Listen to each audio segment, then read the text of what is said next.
मान्यवर क्षेत्र में आपके नाम की काफ़ी चर्चा है, आप प्रत्याशी के रूप में क्षेत्र में उतरे हैं, तो अपना परिचय देते हुए बताएं कि आपकी प्राथमिकता क्या होगी इस त्रिस्तरीय पंचायत चुनाव में।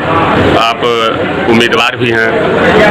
नमस्कार, मैं प्रमोद मिश्र साजौरा का निवासी हूँ और सन 1995 में पहली बार जिले का सबसे कम उम्र का प्रधान निर्वाचित हुआ और उसके बाद से 95 से अब तक लगातार लोहमपुर के प्रधान के रूप में, प्रधान प्रतिनिधि के रूप में, फिर परसपुर क्षेत्र जिला पंचायत प्रतिनिधि के रूप में आप सबके बीच में काम करने का मौका मिला है। आप भी इस पैसे में आए हैं, तब से आप हमको देख रहे हैं कि मैं गांधी जी के पद चिन्हों पर चल करके जनता की आवाज बनने के लिए, हम अदम गोंडवी जी के पड़ोसी हैं।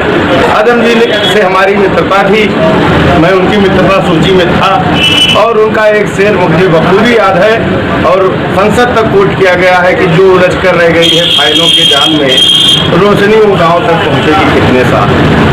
आज गांव का आम आदमी बेहाल है।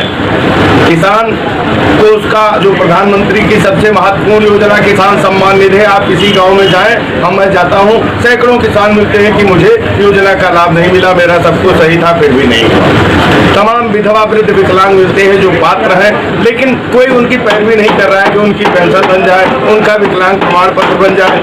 तमाम मजदूर हमारे हैं, उनको काम नहीं करेगा, योजना चल रही है लेकिन उनको काम नहीं मिल रहा है।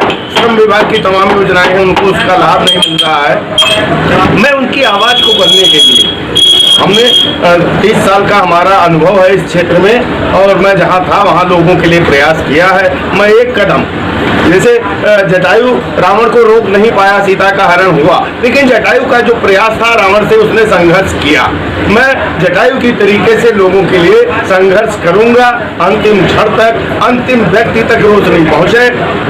एक शेर याद आता है कि बस्ती में तुम खूब सियासत करते हो, बस्ती की आवाज उठाओ तो जाओ। तो मैं हर नौजवान की, गरीब की, मजदूर की, किसान की आवाज बनना चाहता हूं, अपने बड़े बुजुर्गों का आशीर्वाद लेकर के, और जो योजनाओं के पात्र हैं उन तक उन योजनाओं को पहुंचाया जाए। इसमें एक कदम ही चल पाऊंगा तो उसके लिए चाहे मैं चुनाव हारूं या जीतूं, प्रयासरत रहूंगा, इसका वादा करना। आपका क्षेत्र कौन सा है और इसमें आपके इस क्षेत्र में कितनी पंचायतें शामिल हैं?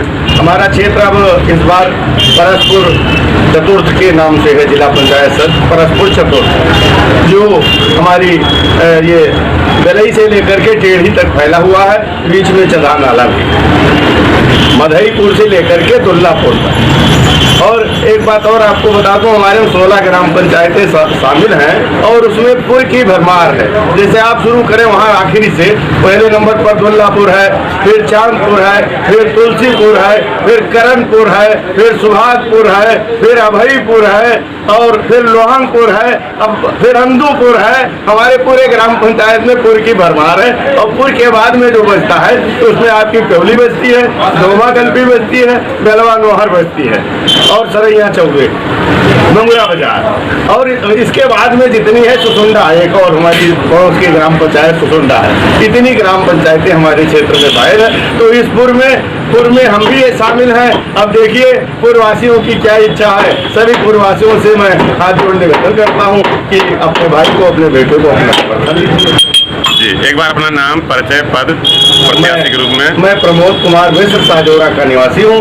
मेरे पिताजी श्री प्रताप नारायण मिश्र CNY प्राइमरी पाठशाला देवरिया में 22 साल अध्यापक रहे हैं भैया, और मैं 95 में पहली बार प्रधान बना था लोहमपुर ग्राम पंचायत का, और तब से अब तक मैं पंचायतों में बराबर दखल रखता हूँ।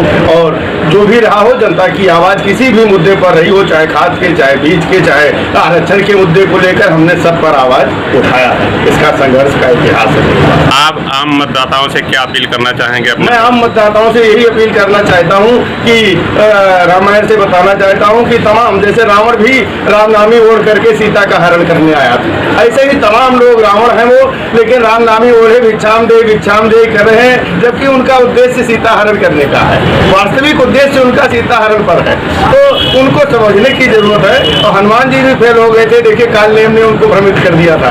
तो इन काल नेमियों से और ये जो साधु बने रावण है इनसे सावधान रहते हुए एक स्वच्छ छवि के आपके बीच में रहने वाले ईमानदार आदमी को अगर अपना नेता चुनोगे तो जो प्रधानमंत्री जी की, मुख्यमंत्री जी की इच्छा है कि हम अंतिम घर तक रोशनी पहुंचनी चाहिए, तभी पहुंचेगी जब आप सचेत होंगे। हमारे सचेत होने से नहीं होना है। अगर आपने आज गलत चुनाव किया तो 5 साल पछताना पड़ेगा, और अगर आपने सही चुनाव किया तो निश्चित रूप से अंतिम घर तक रोशनी चलेगी।